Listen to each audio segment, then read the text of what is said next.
Well, hello there. It is. Oh my gosh, that sounds so creepy. um, this is Into the Infinite. I'm Charlie, and I'm so glad that you're back. This is Friday, so TGIF. I'm so glad that it's Friday. Yeah, this is the 25th of March. I know I'm excited because I'm going to see my family this weekend. We're gonna have dinner in a yurt, which is very exciting. Yeah, so I'm excited. I get to see my granny, so that's exciting to me always. Why? Because time is precious, my friends. Time is precious. So, we're gonna dive into our daily creative here with our hero's journey. Our hero's journey that will take place in the cosmos. It's actually a really big mouse pad, so it doubles as a tarot service. But I'm going to start this reading by inviting my angels, my guardian angels, my spirit guides, protectors, teachers, and their healing energy to this space. And I ask that it is a safe space that allows for the fullest expression of our light, humanity, and healing. Ooh. I felt like I had like one of those shivers. Ooh. I usually only get them. Like my kryptonite, my friends know this and joke a lot that the back of my head is like, if somebody touches that area, it's like I just like I power right down. And I just had that feeling like that was, anyways, yeah, whew, had a little spirit chill. So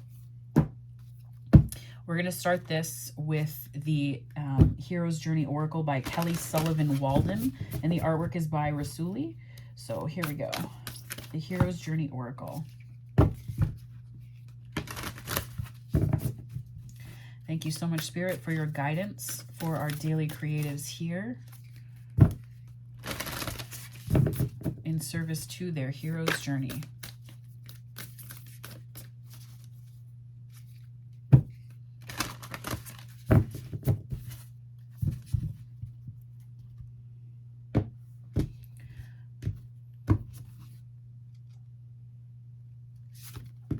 I'm hearing the song Hooked on a Feeling. Oh my gosh. Yeah, that just popped into my head. I heard it in the distance, like that. I'm hooked on a feeling. Anyway, I will not keep singing it. So what just came out was the reward. Celebrate your magnificence. Heck yes. Celebrate your magnificence. That is a 3, so that could technically be, aligned with Empress energy, which is all the queens of the minor arcana. Ooh, breadcrumbs of bliss. Heed your pleasure principle. I can get behind that energy for sure. And that is an 11 card, which is justice. This is technically just an oral deck, or oral deck. Oh my gosh, this is an oracle deck. So technically it's not numbered in alignment with the tarot necessarily, but I still see those numbers as pretty significant or indicative of what's to come. All right, thank you so much, Spirit, for your guidance and this sort of energy setting here. The thin, thin veil. Let go and let glow. The thin, thin veil. Let go and let glow. I like that energy. You know why? Because it looks like you're rising from something. You're rising up from something. And you're rising into these beautiful energies here. And that's just absolutely spectacular. You're rising from the depth of something. I'm getting this sort of like internal cave. And I get the sense that you're rising up, and there's some root chakra issues that have healed or are healing, and there's perhaps some solar plexus as well. So that is just really beautiful energy all together. So the reward, celebrate your magnificence, breadcrumbs of bliss, heed your pleasure principle, the thin, thin veil, let go and let glow. That's just lovely. And I'm going to use the Light Seers Tarot to clarify the hero's journey that you're going on today. It could be today, could be this week, could be this weekend, could be in the coming weeks. These daily readings are good for the day, but they also may resonate as things to come later, right? Which is really good energy. So, all right, 10 of Cups, that came out yesterday, but this is where you're starting. So I'm getting, what I love about these readings and this particular spread is that there's consistent themes that kind of allude to where you've been in the journey, right? So you have some that show up in the test position or the challenge or the riches position, and then it shows up here, which kind of signifies that a new journey is being undertaken. I'm hearing a new day. A new day. So, Spirit, can you please guide my wonderful creative collective here?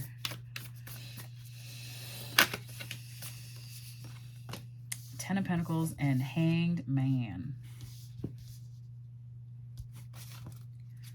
All right. A lot of tens so far. Some cycles that have closed or are closing.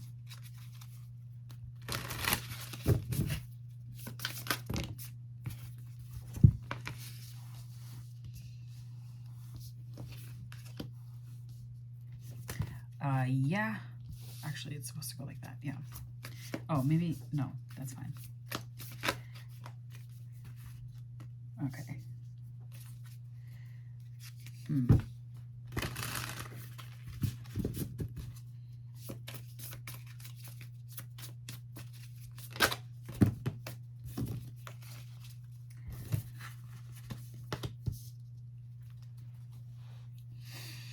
Well, that is not too bad. Some conflict here, but so we're starting with the Ten of Cups, and that is in the world that you're in now, ahead of stepping into your hero's journey and into the next steps, right? So the call to adventure is, I guess, like what beckons you on this journey is the Ten of Pentacles. So going from the Ten of Cups to the Ten of Pentacles is what this tells me is that there's an ending, there's perhaps an ending to a cycle. I mean, it's a really good cycle. So this could be that you're looking to reinvest your energy in, I'm thinking about,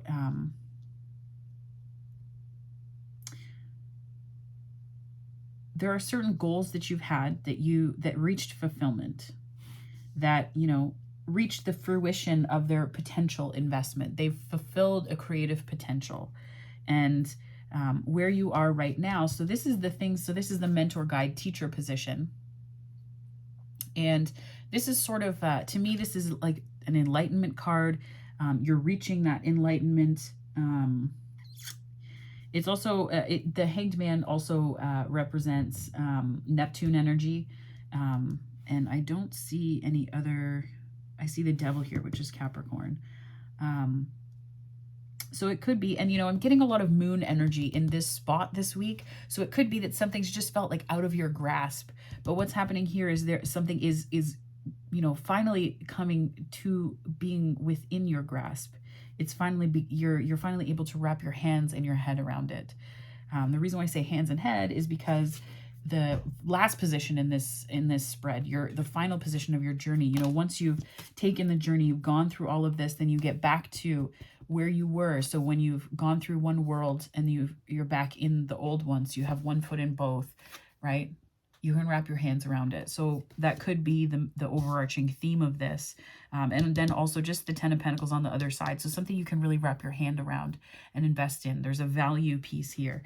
But I think that your guide is largely an internal one. Your guide is largely one that is you going on an internal journey somehow, somewhere along the lines. And Neptune energy is also 12th house energy.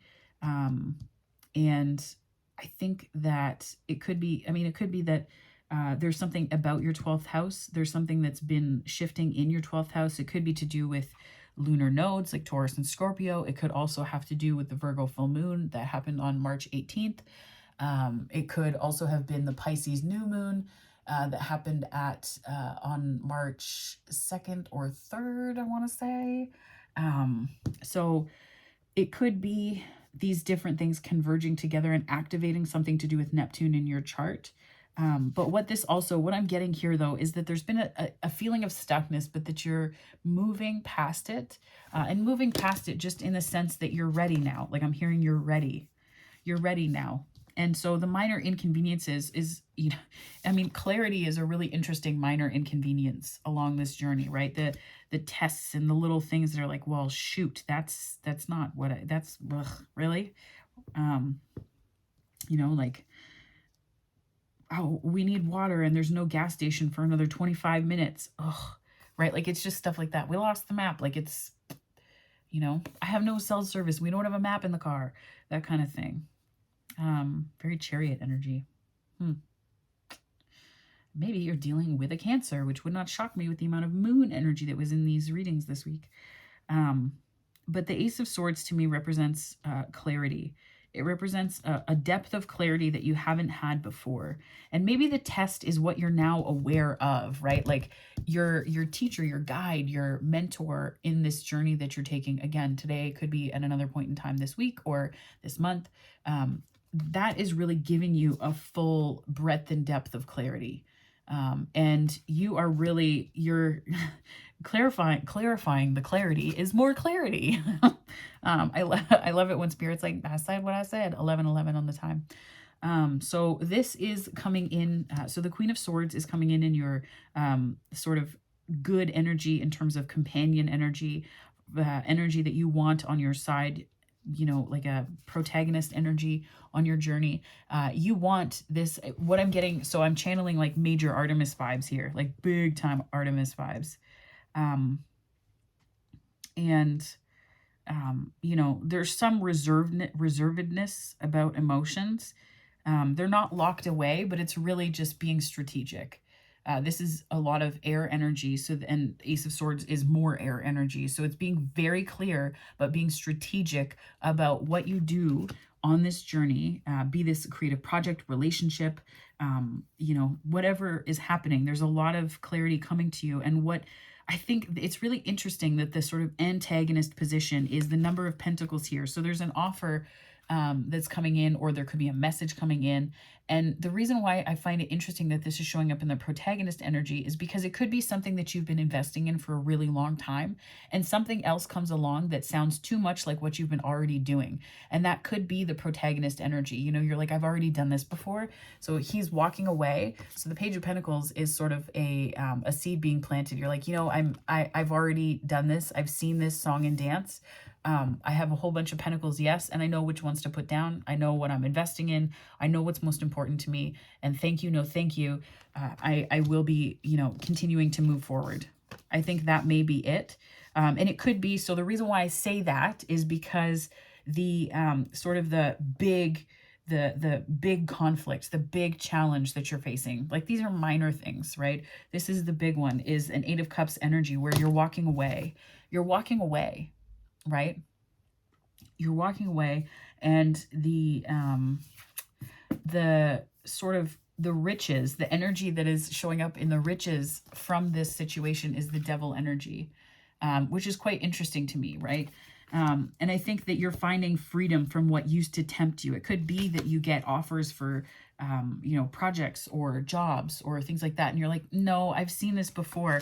And, you know, this is like a minor inconvenience, but it could be a really big inconvenience if you're not careful and you're not, if you're unwilling to, you know, walk away from things that have not served you, that have taken from you more than anything. And I feel like the Devil is not necessarily manipulative energy. That's more Five of Swords. But I'm kind of getting that vibe with the Five of Wands being, you know, as you complete this journey and you're heading back, be it mentally, emotionally, physically, like there could be physical moves happening here. But as you're moving back, what I'm getting from this, the Eight of Cups, Devil, and Five of Wands, is this sense of you may have felt manipulated by different opportunities in the past, but this is something that you're moving away from and on from. And I think that this kind of journey back, that you're taking, where this Five of Wands is showing up, I think you're going to be more discerning about which battles to pick, right? I don't think that, because sometimes we get into this place where we don't even realize that we're doing it, right? We don't even realize that we're jumping into conflict, and it kind of just happens. And it sounds really ridiculous, but because you care deeply about something, folks who are very invested in you being in conflict, because it ties up your energy and it gives them attention. It gives them attention and it makes them the focus, which is super manipulative. But sometimes all the people want is your attention. They don't want to invest in anything concrete with you. They don't want anything real because they just want the attention. Because to invest concretely would mean that they'd have to make something other than themselves the most important thing. And that is kind of narcissistic energy. And I really get the feeling that what's happening here is you're just like, no, this, this Five of Wands conflict energy is just of zero interest to me anymore. I know what's most important. I've been through not being unsure of what to invest in, but I know now. And as a result, that's just it. That's it. You're one and done in terms of being uncertain about what to invest in. And then when the right offers come along, you're able to capitalize on them. You're able to say yes to them because your hands aren't tied up with this ridiculousness, right?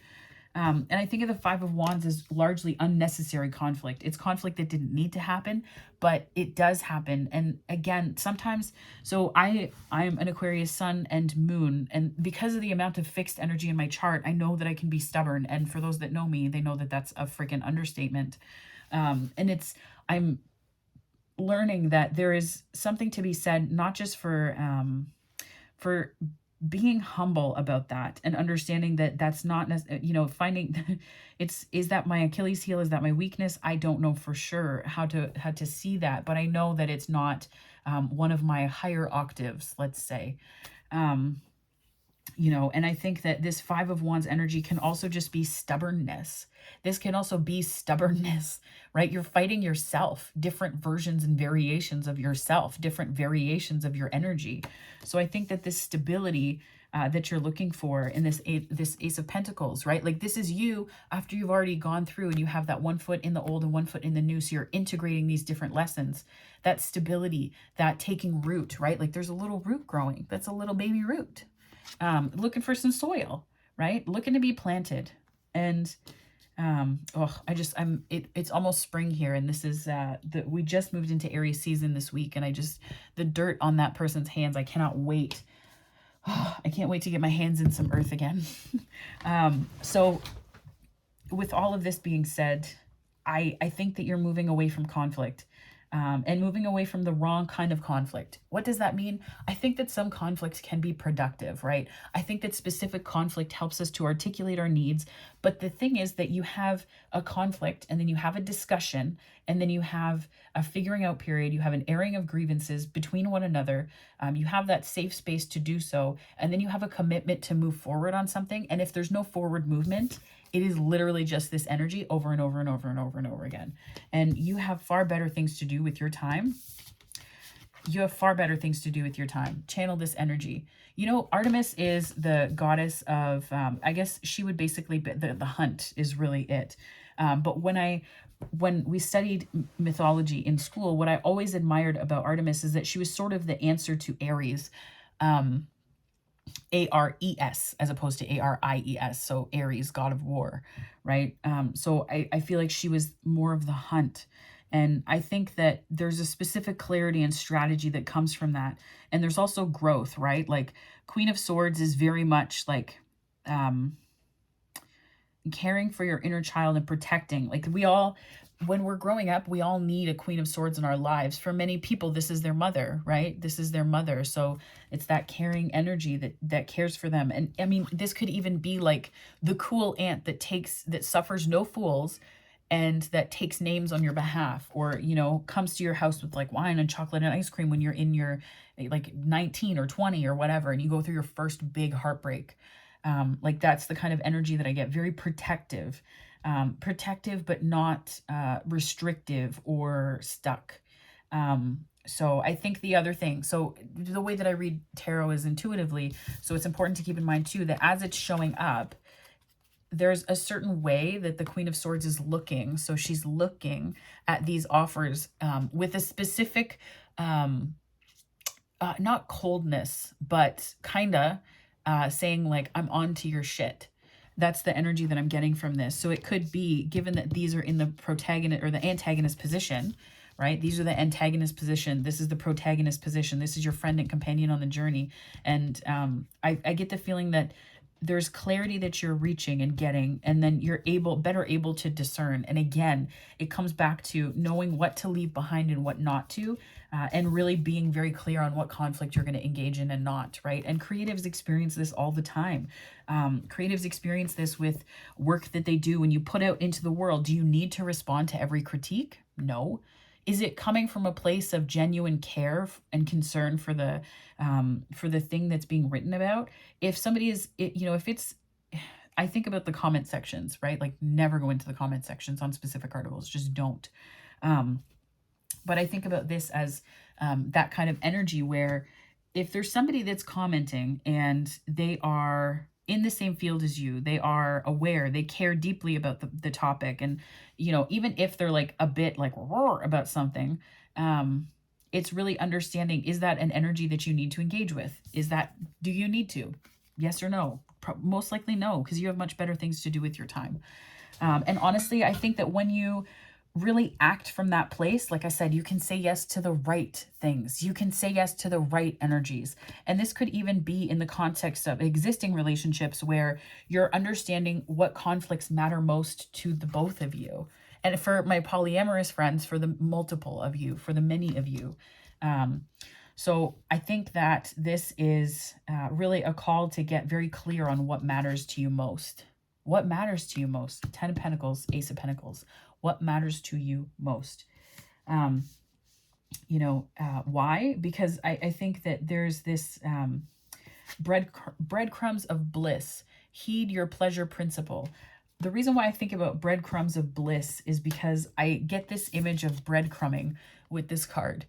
So there could be an earth sign, this could be related to a creative project or a person, but there could be someone who has left you feeling kind of breadcrumbed, right? Like you aren't really getting your due back. And your due back not meaning like, I do this, so you do that. And then there's just that's not relationships. That's not healthy at all. It's not a quid pro quo situation. I think that's the right phrase. It's not like you don't give to get, you give to give, and you find someone who meets you at that level and gives when you give. 2222 just came up on the time, but that's really what I think is happening here. And it's understanding that value, and perhaps it's just moving through that cave of uncertainty, right? Like you're kind of down in here, trying to figure out what's most important to you, right?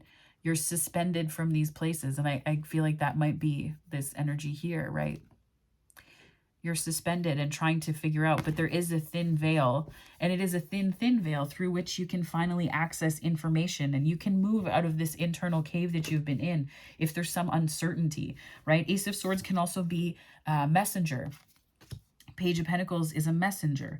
Ace of Pentacles, these are messages coming through. So it could be messages that are moving you into this more enlightened place. It could also be literal messages and exchanges of communication, right? Ace of Swords is usually internal clarity, but it could also be truth that you're coming to understand about yourself and others. I'm just going to take a drink of water from my gigantic water. Oh my gosh. For those of you that don't know, I drink one of these a day. It features prominently because I do not want to dirty a dish. Sometimes to drink it out of a glass like a normal human being. So, yes, gigantic water bottle. But all of this here tells me that there's sort of a realigning of what's most important to you. A realigning of what's most important to you, and you're getting it now. You're getting it now. There's an awareness, there's a clarity. It's clicking, like you got it. You got this. So we're going to, I got a specific oracle deck from my other wonderful fire sign friends. So I thought I would start the week with one and end it with another. So again, I don't know how this happened, but most of my really good friends are fire signs. So this is the Hedge Botanical Oracle by Ciolo Thompson. So the Hedge Botanical Oracle. So I'm going to pull some from these decks. So Dan and Jerry, this is for you guys. Thank you so much for this beautiful deck for Christmas. We had to do our Christmas late because I had COVID and then gave myself a massive concussion. So I was unable to hop onto my steed and make haste towards people. So there it is. So nonetheless, we got together recently and I got all of these wonderful gifts and exchanged gifts in turn. So Dan and Jerry, thank you so much. This is a beautiful, beautiful deck. So excellent. So patience and resourcefulness. Now this also had a bit of a field guide with it, so to speak. And so I am going to hop right into this here. It's interesting that these I find these cards to be quite beautiful, generally speaking. Here we go.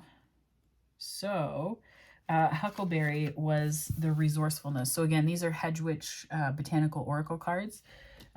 My friend Steph is a pagan and Wiccan at the same time. So gifts like this mean a great deal to me because they are coming from the center. And she also, I know that when people ask for gift ideas and we have mutual friends, they often turn to her. So this is, yeah, so. So the huckleberry is an interesting plant that has resisted human efforts of domestication. Despite many attempts, no one has successfully farmed huckleberries. This wild blue blackberry is very similar in appearance to the commonly domesticated blueberry. Although very similar in taste, the difference between the two berries is the seeds, which give the huckleberry a crunchy texture the blueberry does not have. I'm getting this idea of a person being crunchy, which is a weird vibe, but just roll with it. The huckleberry also has a thicker skin and a more intense tart flavor, which is also a great description for a person. These juicy berries are quite perishable and therefore are commonly dried or quickly made into jams, jellies, or syrups. Huckleberries have been a staple of life for northern and midwestern Native American tribes for thousands of years. Many interesting anecdotes about the native uses of huckleberries are recorded in the journals of Lewis and Clark. Oof.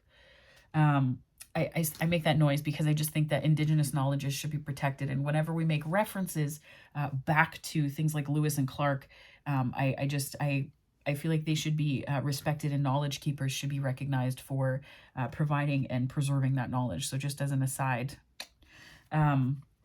So this resourcefulness refers to this plant's ability to grow on cliff sides, loose gravel, rocky ledges, and in alpine regions where the snow lies thick for half the year. In areas devastated by forest fires, huckleberries will be one of the first plants to emerge from the ashy soil. In fact, this incredible plant was one of the only survivors of the 1980 eruption of Mount St. Helens volcano. Resourcefulness can mean finding ways to turn adversity into opportunity, like the huckleberry benefiting from increased sun in areas where the forest canopy has been damaged by fire.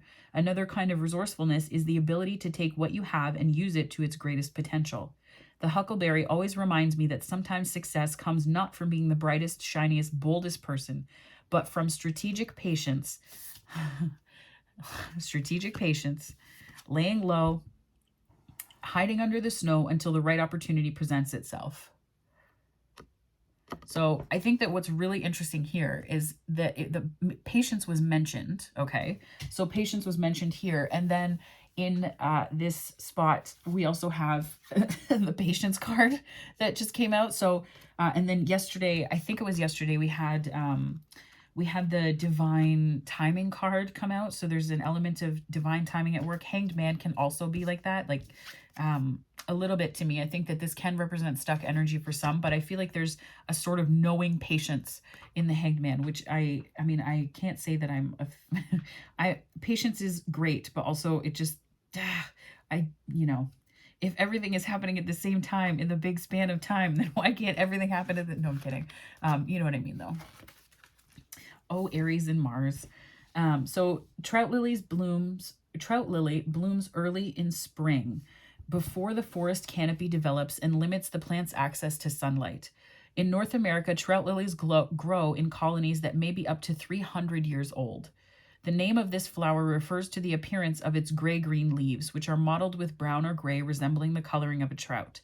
Both medicinal and edible, the leaves have a very mild flavor, and the flowers are sweet due to their nectar, although slightly acrid. The corms are edible as well, having a cucumber-like taste. I've mostly eaten the leaves, so I've eaten the leaves of these plants. It is quite, I mean, it tastes like a salad. So, I mean,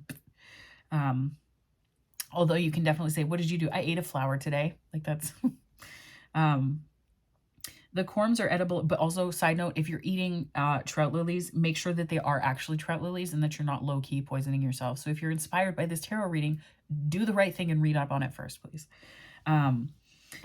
Both medicinal, blah, blah, blah, we're getting down. The corms are edible as well, having a cucumber-like taste. Add this plant to a salad or make a tea with the flowers. If they are eaten in too large a quantity, they will cause vomiting. Oof. This plant does not flower for the first 4 to 7 years of its life, inspiring its oracle quality patience. In this fast-paced world, we tend to expect things to happen quickly. Our attention spans are increasingly shorter, and the internet makes it seem like people are becoming overnight successes left and right. Side note, overnight success, I think that there's a quote that says that is 5 to 6, possibly even 7 years of hard work behind the scenes. So like overnight success, I mean, it happens with virality, but you know, you want this kind of overnight success. Also, the other kind can often come with this too, right? So there's a strong community lesson that we can learn from this plant, as it not only grows in vast interdependent colonies, but also has a symbiotic relationship with ants. Ants feed on lipids produced by the plant. In turn, they spread the lily seeds and protect its delicate foliage from pests. Developing deep community bonds and relationships takes time. Trust is not granted quickly. To really understand a community relationship or job, there's no substitute for just putting in the time.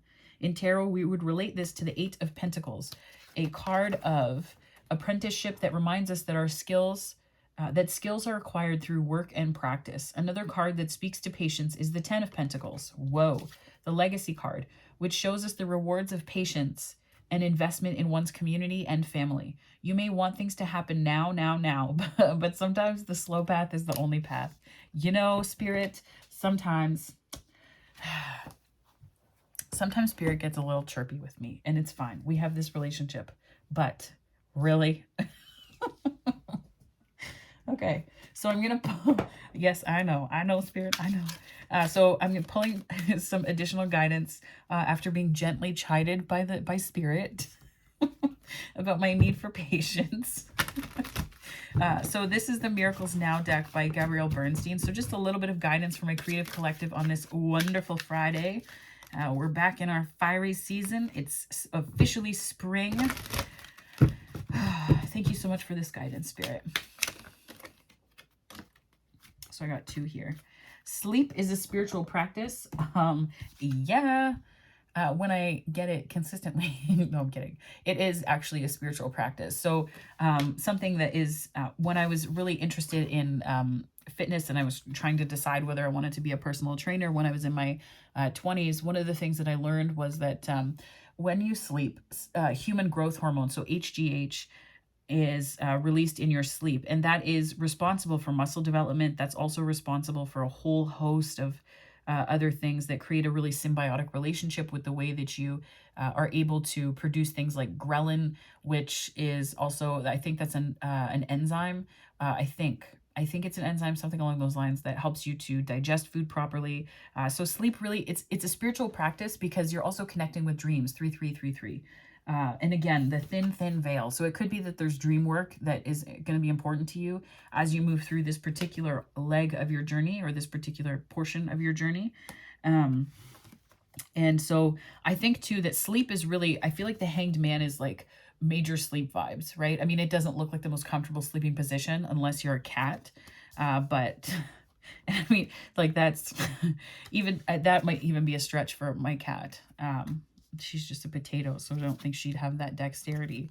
But Sleep is a spiritual practice. So I think it's important to give yourself the gift of sleep, because sleep is also perspective, and it allows you to pull back and to take this view. And it also gives you that sense of clarity too, right? So, you know, to help you sleep, you can take a bunch of different supplements. Always seek a doctor's advice. So I'm giving you this advice and this, you know, info because I use these things to help me sleep. So maybe it will be of service to you. But again, always consult with a doctor. This does not replace medical advice.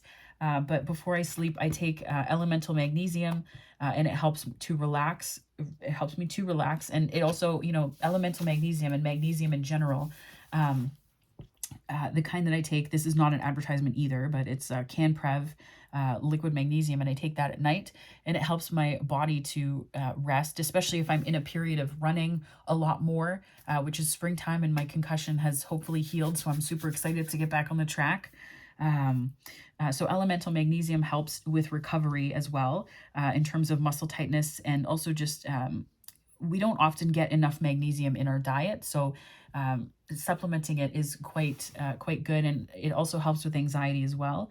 And in addition to that, I obviously take melatonin. I say obviously, like you'd know, and then I take niacin supplement as well, and that's been helpful for helping me to sleep through the whole night. So that's been really 35 just came on the time.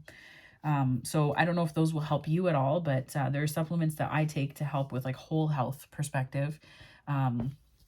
But again, it's really, really important to get medical advice before you try anything with those things. So I just recommend it because the folks that I do recommend it to, they find it really useful. And I know that we're kind of entering a time of uncertainty in terms of the war, and the toll that it can take is increased stress. And sometimes what that does is it places it taxes our body in ways that we don't really realize until it's like a cumulative process, right? So by the time it's too much, it's already hard to intervene in ways that could be more preventative than remedial, if that makes any sense. So back to this reading. I don't know. Anyways, so the other affirmation that we're using here today is sometimes no is the most loving response. Sometimes no is the most loving response. And I think about that relative to this kind of this energy here, and like the you know, sometimes no, knowing which opportunities to say yes to. Why? Because some of them really do bring in amazing things, right? Like it's hard to say, like you're starting at the 10 of Cups, you're starting at the 10 of Pentacles. It's hard to get more fulfilled than that, but it also is possible. You can keep adding Pentacles, you can keep adding Cups to this energy, because it's all about evolution and growth, right? Like it's about your personal development. So it's how you're growing as a human being, not how many, you know, trophies you have in a case or how many things you're acquiring, because it's all just stuff. But I think that the energy here to follow is understanding that boundaries can mean what you let in and out, but boundaries are also what you prioritize. So maybe this is a call to, maybe you're shifting priorities to make more time for things like family, and, you know, you're making more time for all of this stuff. So that is a possibility as well. And the real conflict that we're seeing here come through in the Five of Wands energy, the real conflict is how you feel conflicted about saying yes to the right things.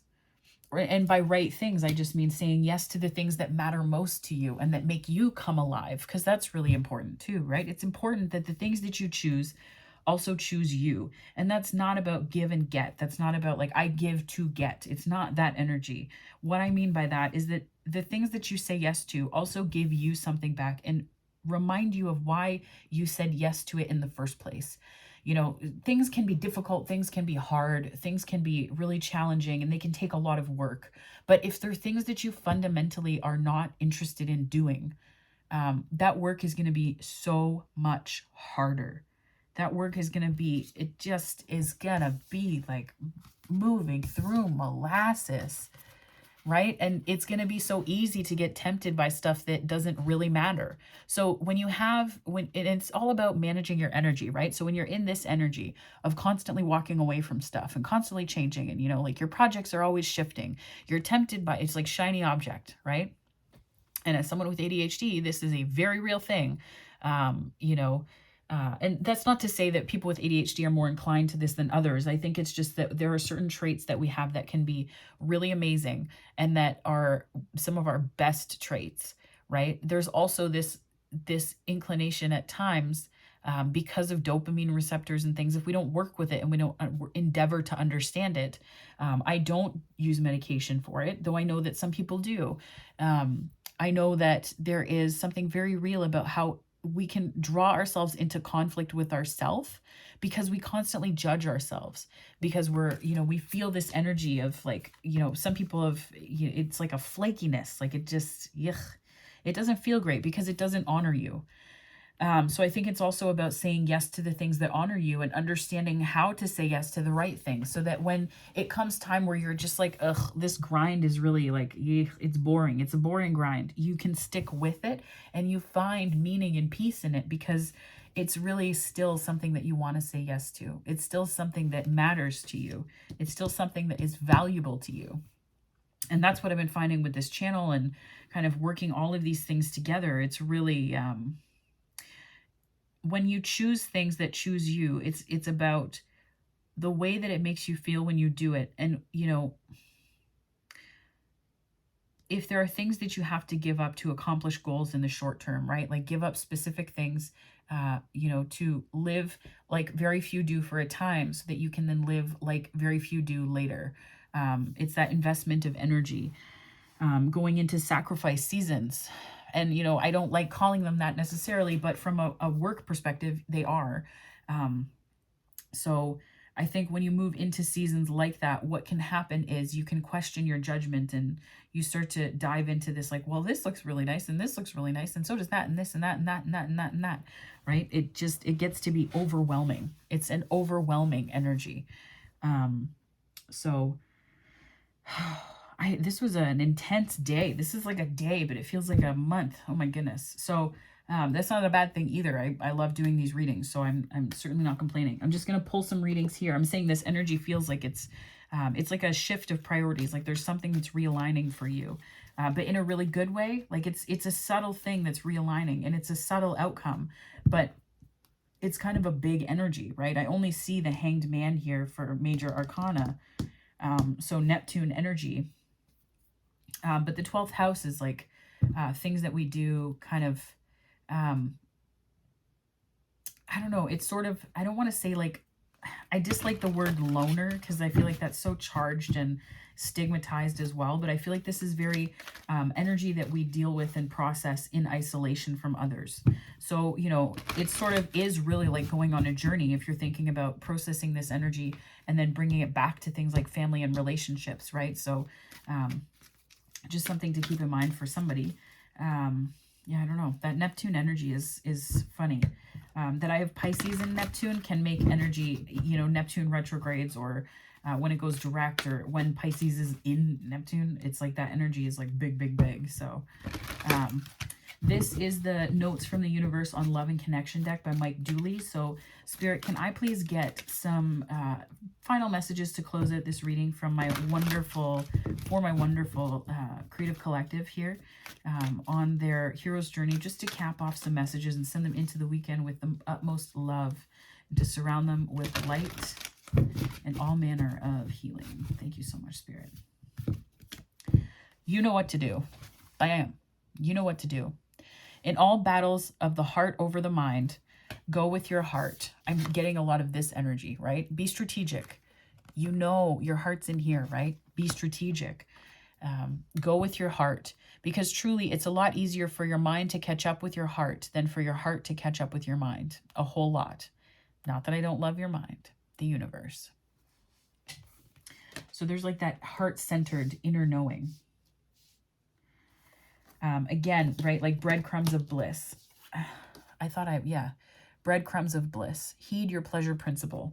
A lot of heart chakra energy, heart center energy, flowing, right? Like this flow I really like. You are adored. Absolutely freaking right. Don't be fooled by the players and don't be fooled by yourself. There's no one more lovable nor loved than you. And I know everyone. Precious. The universe. You are adored.